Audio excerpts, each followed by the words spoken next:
बहुत स्वागत है दोस्तों आप सभी का। आप हमारा विशेष सेगमेंट देख रहे हैं जो कि बिहार विधानसभा चुनाव को लेकर लगातार सरगर्मियां तेज हैं, मैदान सज चुके हैं और खिलाड़ियों की तैयारियां भी खूब देखी जा रही हैं। हर तरफ तैयारी है, लेकिन सबसे बड़ा सवाल कि कौन किस पर भारी है, ये आने वाला समय बताएगा। इसके लिए हमें नवंबर तक का भी इंतजार करना पड़ेगा। एक तरफ महागठबंधन अपनी ताकत, अपनी हुंकार भरता हुआ दिखाई दे रहा, दूसरी तरफ एनडीए जो कि नीतीश कुमार के नेतृत्व में लगातार वो 20 साल बेमिसाल के दावे और वादे के साथ अब इसे कंटिन्यू करने की कोशिश और कवायद और रवायत पे शुरू हो गया है। और इसी पर आज बिहार चुनाव को लेकर चर्चा, दो खास मेहमान हमारे साथ हैं। डॉक्टर अविरल मलिक साहब हैं, भारतीय जनता पार्टी की ओर से नेशनल स्पोक पर्सन। बहुत शुक्रिया और बहुत स्वागत अविरल भाई, आपने अपना कीमती वक्त दिया। इसके अलावा मधु मंजरी मैम है जो कि आरजेडी की प्रदेश उपाध्यक्ष हैं। मधु मंजरी मैम, बहुत शुक्रिया, बहुत स्वागत और आपका। आपने भी अपना कीमती वक्त दिया। मैं चाहता हूं सीधे चर्चा की शुरुआत करूं। डॉक्टर साहब, मैं आप ही से चाह रहा हूं, एडवोकेट डॉक्टर अविरल मलिक साहब, क्योंकि आप ही की सरकार है, आप ही लोगों की है, डबल इंजन की सरकार। वो दावे हैं, वो वादे हैं। एक तरफ राहुल तेजस्वी की जोड़ी हुंकार भर रही है कि जो उत्तर प्रदेश में हम लोगों ने किया, जो राहुल और अखिलेश की जोड़ी ने उत्तर प्रदेश में किया, वो अब राहुल और तेजस्वी की जोड़ी चूंकि लोग उग चुके हैं और कहते भी हैं कि परिवर्तन संसार का नियम है और इस बार यही देखने को मिल रहा है। आपकी पहली प्रतिक्रिया, विपक्ष हमलावर है सरकार को लेकर और आप लोगों की एकजुटता को लेकर भी सवाल खड़े हो रहे हैं। डॉक्टर साहब जी, नहीं, कौन सा कमाल उत्तर प्रदेश में किया? उत्तर प्रदेश में अच्छी सीटें आई, एक आंकड़ा इनका बढ़ गया। लोकसभा चुनाव में 2024 के उत्तर प्रदेश में स्पष्ट रूप से इनका आंकड़ा एक तरीके से हाई गया आम चुनाव के दौरान। तो एक विषय हो सकता है, लेकिन किस आधार पर इन्होंने जनता के मध्य में झूठ फैलाने का कार्य किया? समाजवादी पार्टी हो या कांग्रेस पार्टी हो या इंडिया अलायंस के राजनीतिक दल, इन्होंने पूर्ण रूप से जनता के मध्य में कहा कि अगर भारतीय जनता पार्टी आती है, बीजेपी की सरकार बन जाती है, मोदी जी की सरकार आ जाती है, तो संविधान को समाप्त कर दिया जाएगा। अगर बीजेपी 400 पार चली जाती है तो संविधान की हत्या हो जाएगी। मैं इसे जानना चाहता हूं, सुप्रीम कोर्ट ऑफ इंडिया का landmark judgement, Keshavananda Bharati case का लैंडमार्क जजमेंट स्पष्ट रूप से कहता है, उसमें सुप्रीम कोर्ट ऑफ इंडिया ने स्पष्ट कहा कि पार्लियामेंट ऑफ इंडिया के द्वारा basic structure of constitution of India में अमेंडमेंट नहीं किया जा सकता। तो इन्होंने किस आधार पर कहा था? क्या अखिलेश यादव जी को मालूम नहीं था? क्या राहुल गांधी जी को मालूम नहीं था? हमारा स्पष्ट इनसे सवाल है।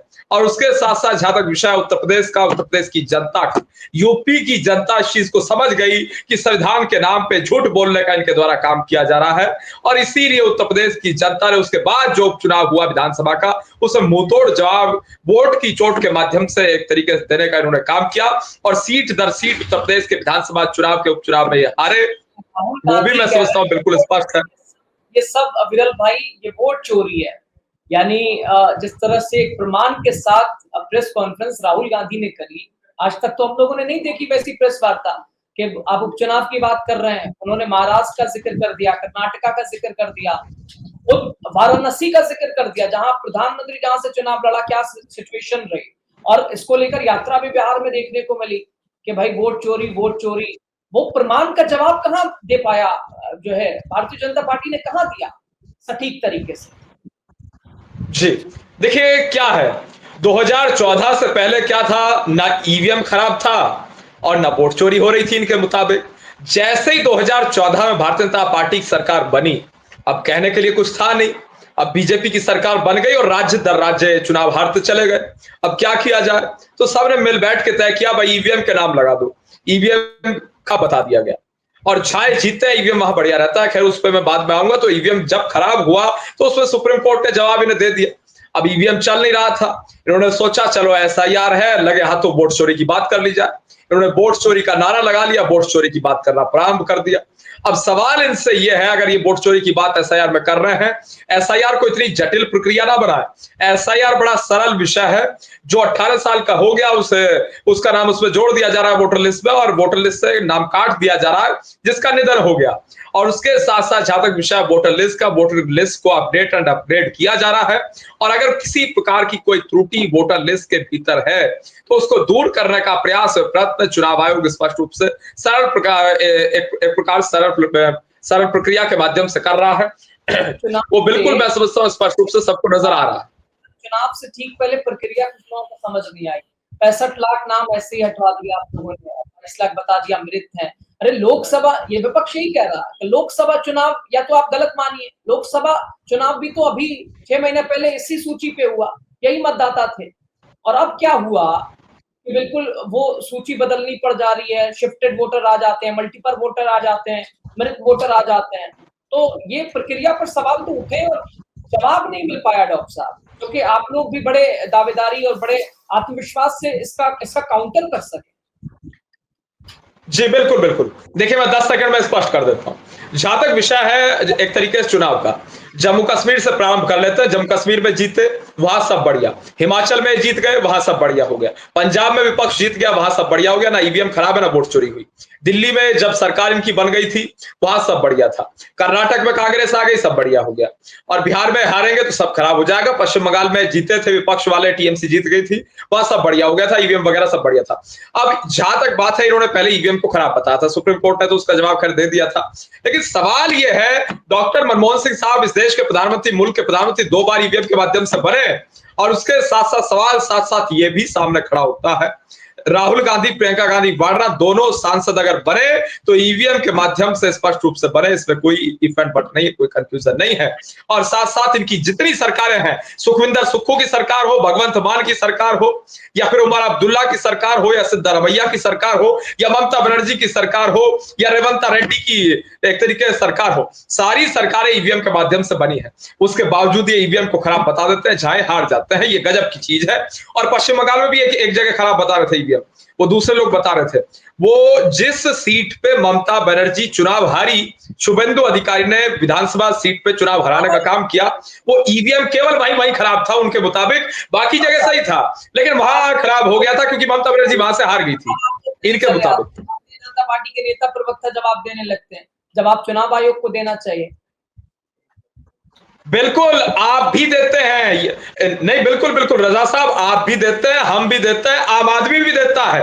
As a responsible citizen of India, as a aware citizen of India, एक जिम्मेदार नागरिक होने के नाते मैं समझता हूं मेरे देश की जुडिशरी पे, न्यायपालिका पे, सुप्रीम कोर्ट पे, हाई कोर्ट्स पे, डिस्ट्रिक्ट कोर्ट्स पे किसी प्रकार से आपत्तिजनक टिप्पणी नहीं होनी चाहिए। मैं समझता हूं मीडिया पे जो चौथा स्तंभ है लोकतंत्र का, उसे अपमानित गोदी मीडिया कहकर नहीं किया जाना चाहिए। साथ साथ ईडी, सीबीआई जो स्वतंत्र जांच एजेंसियां हैं, उन्हें अपमानित नहीं किया जाना चाहिए। मैं समझता हूं एक तरीके से इलेक्शन कमीशन ऑफ इंडिया जो स्वतंत्र संस्था है, जो कंडक्ट कराता है इलेक्शन, उस पर आरोप गलत तरीके से नहीं लगने चाहिए, क्योंकि ये विदेशी मीडिया में भी जाता है और इस देश का अपमान होता है कि किस तरीके से इलेक्शन यहां कंडक्ट हो रहे हैं।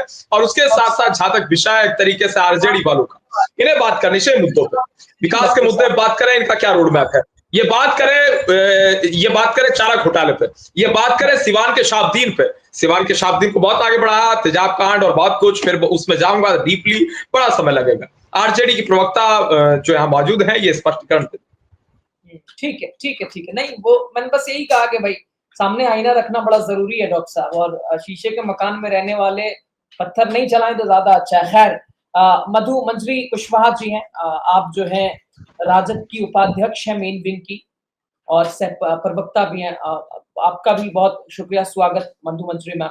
जो तमाम जो सवाल डॉक्टर साहब कह रहे हैं कि भाई जहां आप लोग जीत जाते हैं वहां ठीक है, जहां हार जाते हैं वहां ये समीकरण और ये विचारधारा ये सब बदल जाता है, ऐसा है क्या?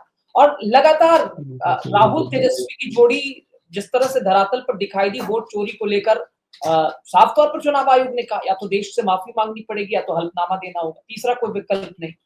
यानी विपक्ष की भूमिका पर भी डॉक्टर साहब सवाल उठा रहे, आपका काउंटर, आपकी पहली प्रतिक्रिया में।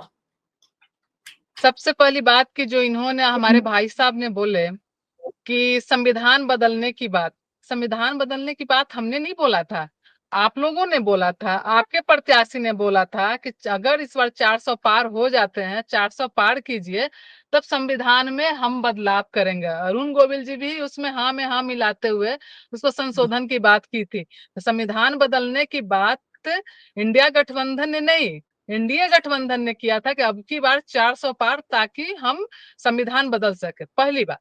दूसरी बात, जिस देश ने ईवीएम बनाया वहां भी बैलेट पेपर पे ही इलेक्शन होता है, तो ये सवाल तो उनको भी अपने बनाए हुए ईवीएम पे भरोसा नहीं है। तीसरी बात, जहां बिहार की बात करते हैं, आपने आदरणीय लालू प्रसाद जी के बारे में बोला। ये कहते हैं ना, आदरणीय लालू प्रसाद जी बिहार के वो लाल हैं जो आज भी जन जन का विश्वास सबके दिलों में बसते हैं। उन्होंने आज और हम, आप और हम अगर आज यहाँ बैठ कर डिबेट कर रहे हैं, एक बोलने की क्षमता बैकवर्ड हरिजन को मिला है, पिछड़े समाज को मिला है, तो ये आदरणीय लालू प्रसाद यादव जी की देन है। दूसरी बात, जब आप बोलते हैं कि राहुल जी और तेजस्वी जी के बारे में, तो हाथ वो में जो लालू भीड़, नहीं, जो भीड़ दिखा, वो जो जंगल भीड़ दिखा, लगातार ये जो लोग देखे भीड़ रहे दिखा, हैं।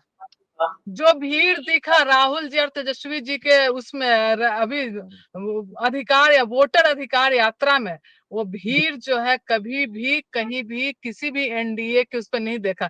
एक एनडीए का प्रोग्राम में सारे सरकारी तंत्रों को लगा दिया जाता है, जितने नौकरी कर रहे हैं सभी सरकारी पदाधिकारियों को लगा दिया जाता है, तुम बस लेकर आओ, ये करके आओ, वो करके आओ।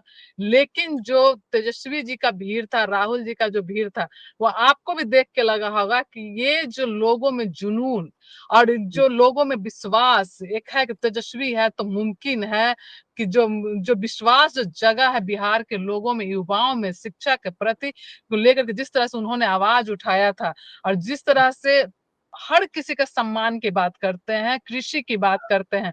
और दूसरी तरफ आप देखेंगे कि एनडीए सरकार जितनी भी पिछले 11 साल में एक भी बताइएगा, नोटबंदी फेल, जीएसटी फेल, कोरोना काल में जितना इन्होंने काम किया सारा फेल, और अभी देख लीजिए जीएसटी में भी देख लीजिए वही हाल है।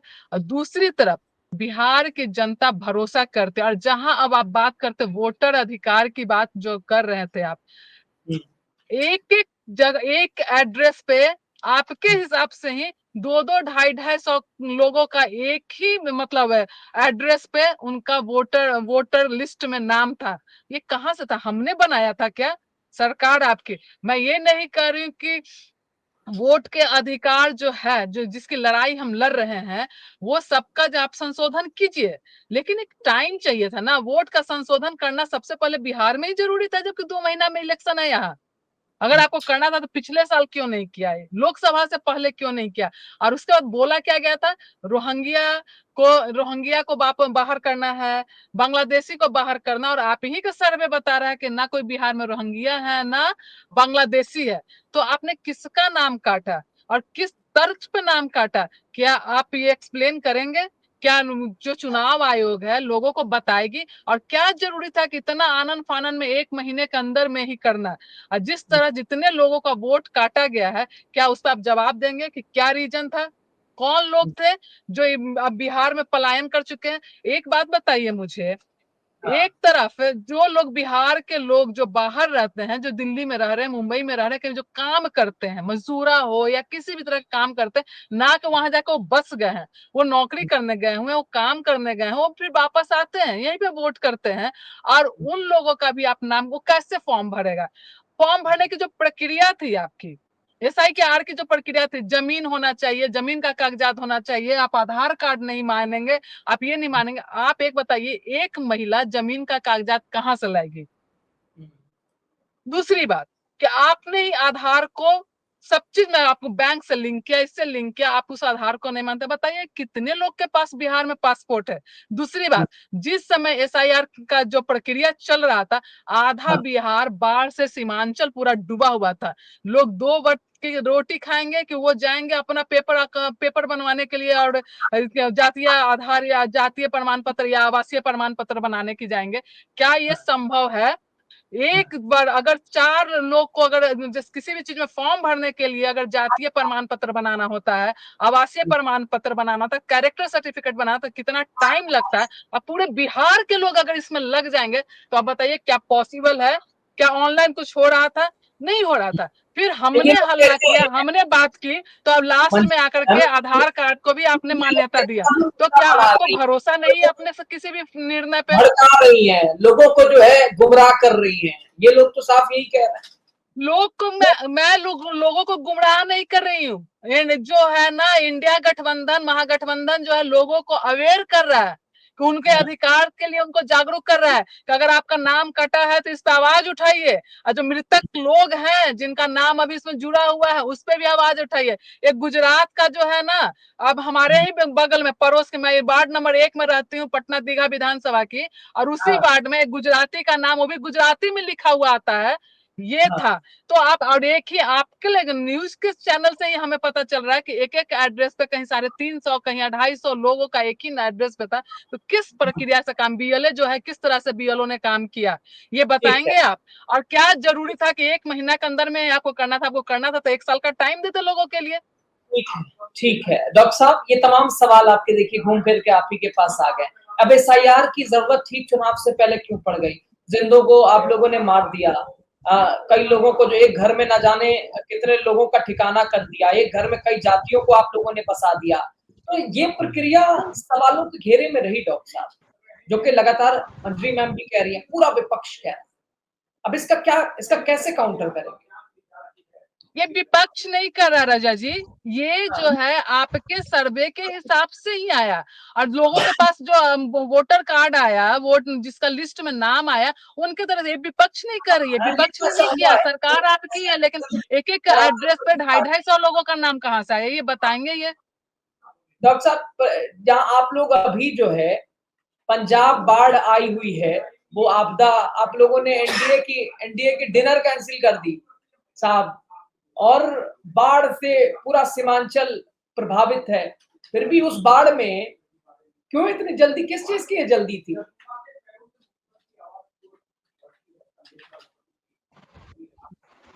जी देखिए, मैं अभी दिखाऊंगा, मैं इन्हें भी दिखाना चाहूंगा आरजेडी की स्पोक्स पर्सन को, और ये चाहे तो खुद जाके देख सकती है। अदिति त्यागी का एक यूट्यूब चैनल है, उस चैनल पे अदिति त्यागी इंटरव्यू ले रही हैं लालू प्रसाद यादव जी के बेटे, उनके सुपुत्र का जो इंटरव्यू है तेज प्रताप यादव जी का, वो जाकर देख सकती हैं। और वो 1 डे अगो यूट्यूब पे डला है। वो एसआईआर के विषय पे असल में सवाल पूछ रही थी, तो एसआईआर के विषय पे उनके द्वारा भी स्पष्ट इसमें कहा जा रहा है, वो कह रहे हैं कि भाई किसी का कट गया तो जाके वो जुड़वा ले। अब यानी कि वो व्यक्ति स्पष्ट रूप से इस बात को कह रहा है, हालांकि उनसे हमारा कोई लेना देना नहीं है, वो विरोधी हैं, और वो कह रहे हैं कि एसआईआर का कोई इतना बड़ा मुद्दा नहीं है, एसआईआर कुछ नहीं है, ये मुद्दा बड़ा नहीं चाहिए। एक तरीके से स्पष्ट समझ में आ रहा है, ये जाए और उस चीज को, उस रिकॉर्डिंग को यूट्यूब पे देख लें। अब उसके बाद ये लोग कह रहे हैं कि एसआईआर का मुद्दा, अब चक्कर क्या है, ये विरोध किसका कर रहे हैं? ये विरोध कर रहे हैं मोदी जी, ये विरोधी हैं विकास के। इन्हें चिंता गरीबी को हटाने की नहीं है, इन्हें चिंता महंगाई को समाप्त करने की भी नहीं है, इन्हें चिंता है अपने एक तरीके से जो है राजनीतिक रूप से सारे परिवार बेरोजगार हुए, अपनी बेरोजगारी को दूर करने की। उत्तर से दक्षिण तक, पूरब से पश्चिम तक सारे परिवारवादी राजनीतिक दल एक मंच पे आए हैं रजा साहब, और उस मंच का नाम है इंडिया अलायंस। मैं एक एक करके गिरवा देता हूं, और दावे के साथ मैं कह रहा हूं ये हमें परिवारवादी बताएंगे। बिल्कुल बिल्कुल रजा साहब, ये है। हाँ, मैं व्यक्तिगत आपसे पूछ रहा हूँ, एसआईआर के नाम पे अनियमितताएं नहीं देखने को मिली? भाई मूल सब बहुत छोटा सा सवाल था सर, बाढ़ से प्रभावित था बिहार, एसआईआर 1 में चुनाव से ठीक पहले, लोकसभा चुनाव उसी सूची पे हुआ। मैं बात करूंगा, विकास पे भी बात करूंगा, महंगाई, बेरोजगारी, जीएसटी पे भी बात करूंगा, लेकिन एसआईआर का सवाल पूछा है मंत्री जी ने, तो मैं चाह रहा हूँ एसआईआर प्रक्रिया पे थोड़ी रोशनी डालिए आप। और भाई जिंदों को मार दिया गया, अब जिंदे लोग नहीं, देखिए वोटर लिस्ट को अपग्रेड एंड अपडेट किया जा रहा है। अगर मतदाता सूची को अपडेट किया जाता हो तो उसमें क्या समस्या है?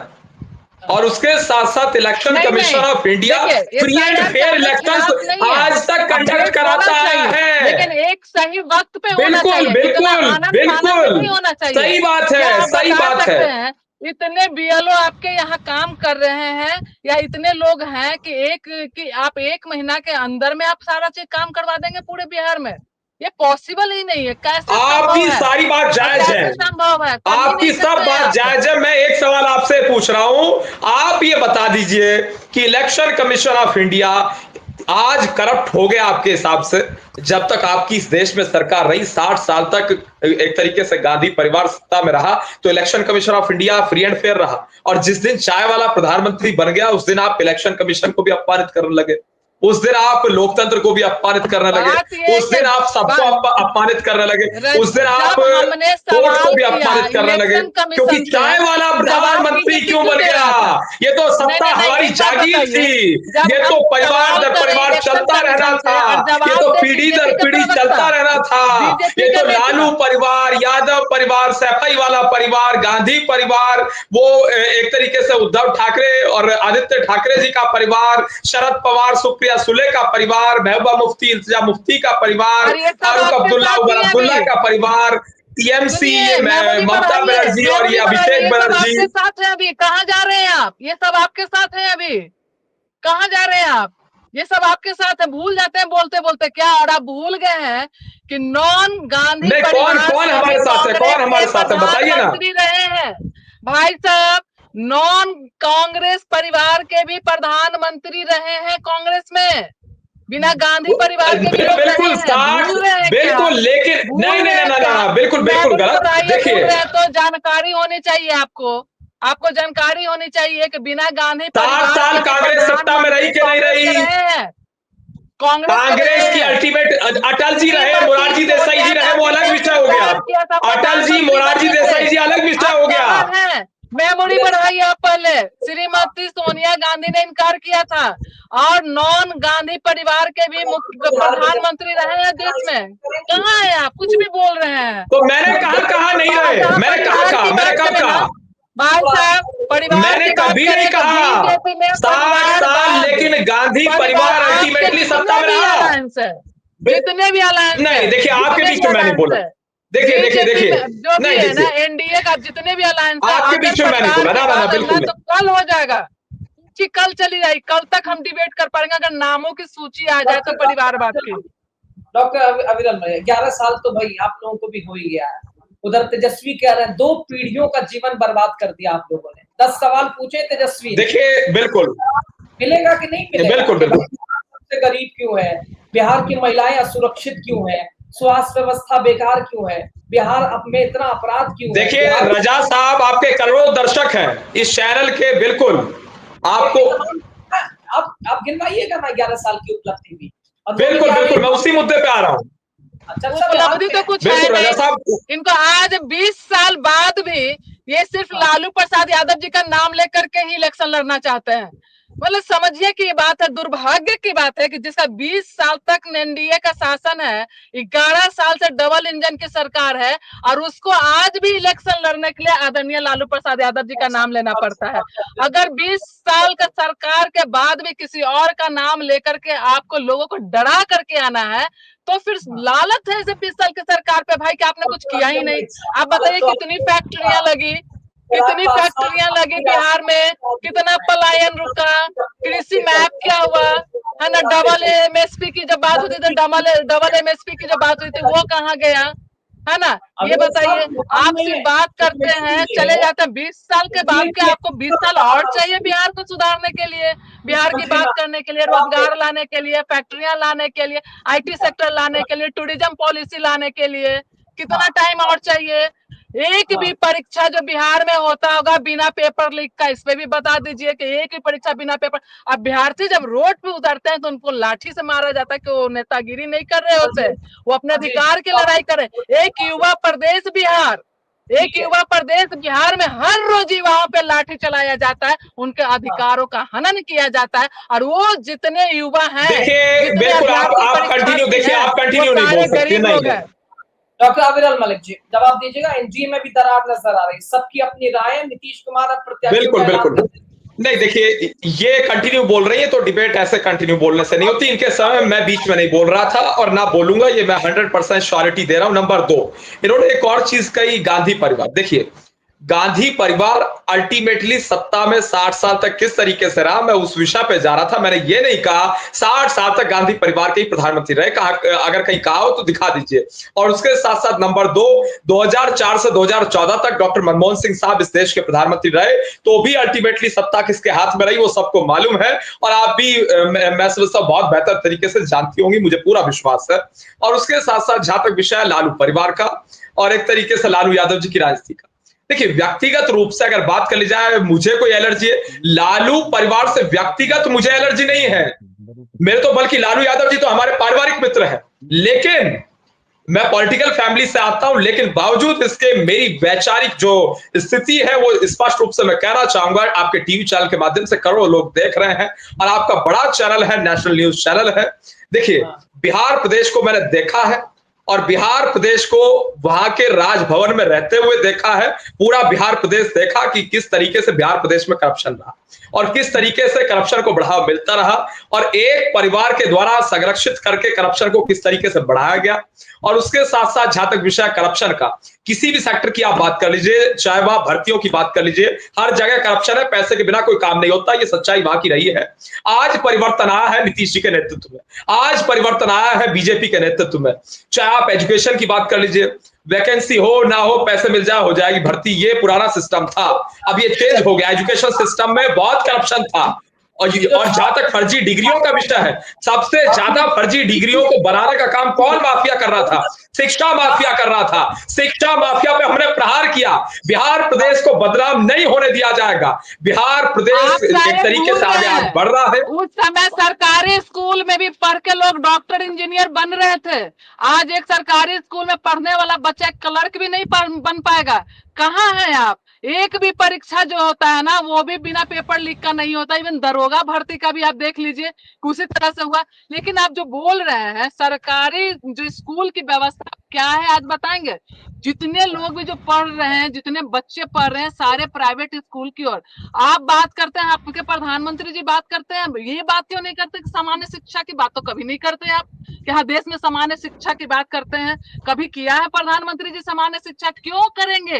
क्योंकि जो आपके प्रधानमंत्री जी से बोलने के लिए जो है ना बैकवर्ड के नेता है, लेकिन एक्चुअल में बैकवर्ड के लिए कुछ नहीं करना चाहते। अगर प्रधानमंत्री जी चाहते तो सामान्य शिक्षा की बात करते, बच्चों के मौलिक अधिकार की बात करते। और जहां तक आप बात कर रहे हैं ना कि 50-60 साल तक कांग्रेस की बात है, तो IIM, एम्स, इसरो, ये सब किसने बनाया? किसने बनाया? जिसे आज आपके प्रधानमंत्री जी बेच रहे हैं वो किसने बनाया? किसका देन है? बनाना तो छोड़िए, अब जो बनाया था कांग्रेस उसे बेच करके आप वाही लुटा रहे हैं। क्या हालत कर दिया है ये इंडियन एयरलाइंस का। लेकिन जो चीज है जैसा भी है, आप जो है हम उम्मीद करते हैं कि आप लोग अगर आप आते हैं इलेक्शन में बिहार के, तो बिहार के लोगों पे बिहार के मुद्दे की बात कीजिए।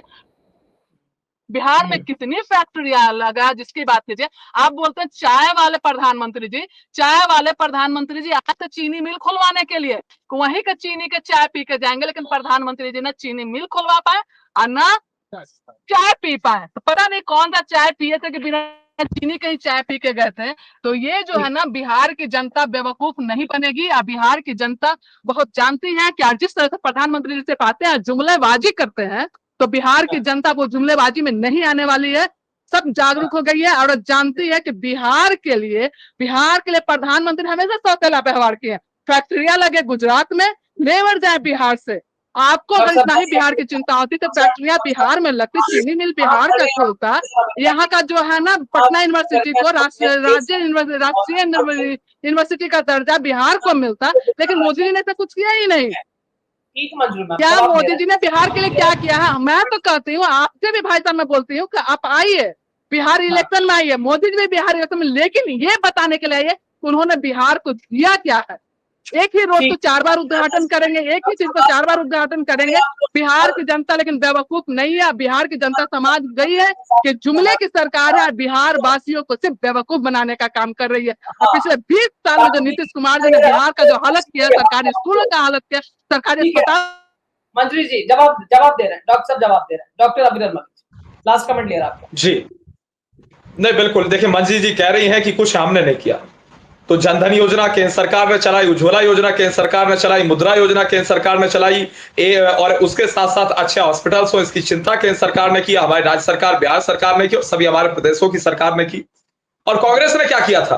बैंकों में खाते नहीं खुलवाए थे 2014 तक, तो गांव-गांव तक बिजली नहीं पहुंचाई थी 2014 बैंक तक। तो खाते की बात क्या कर रहे हैं? आपने तो बोला था कि सभी के अकाउंट में 10-10 लाख रुपए आएगा, 15-15 ना लाख ना रुपए ना आएगा। ना, हो ये गया बोल वो करके लालू जी वाली बिहार की बात नहीं, जनता का ना प्रदेश की वो जनता अलग को अलग बेवकूफ लेवल का बना जोक हो करके जाएगा, वो अलग अकाउंट लेवल के खुलवाया जोक गया, लालू जी और वो करते रहते हैं। अकाउंट में बेचारा ना बिहार बिल्कुल जनता जो है आज भी इंतजार कर रही है कि हमारे अकाउंट में देखिए, आएंगे जहां 10 तक लाख विषय रुपया, है लेकिन भारतीय अभी जनता तक पार्टी आया का, नहीं, हम गरीब पीड़ित और उसके शोषित लिए आपने वंचित अकाउंट दलित खुलवाया आदिवासी था। समय बताएगा किसकी चीजें धरातल में पहुंचते। बहुत शुक्रिया डॉक्टर अब्दुल मलिक साहब, आपने अपना कीमती वक्त दिया। मंजरी मैम आपका भी बहुत शुक्रिया, बहुत कीमती वक्त जी, आपने बहुत दिया। धन्यवाद। दोनों लोगों का धन्यवाद खास चर्चा में। तो खैर दोस्तों, हर तरफ तैयारी है, सवाल और जवाब दोनों को हमने समझने की कोशिश की। बिहार चुनाव से पहले चुनाव का बिगुल बज चुका है, पक्ष विपक्ष हर तरफ तैयारी है और वादों की बौछार है, दावों की एक तरह से अंबार है, और एक तरफ सत्ता में वापसी का दावा तो दूसरी तरफ बदलाव की एक पुकार दिखाई दे रही है। लेकिन अब आने वाला समय तय करेगा, बिहार की जनता तय करेगी कि इस बार बिहार विधानसभा चुनाव किस रुख दिखाई दे रहा है। बहुत शुक्रिया आप सभी दर्शकों का भी, आप सभी लास्ट तक बने रहे और आपने ये खास चर्चा हमारे साथ देखी।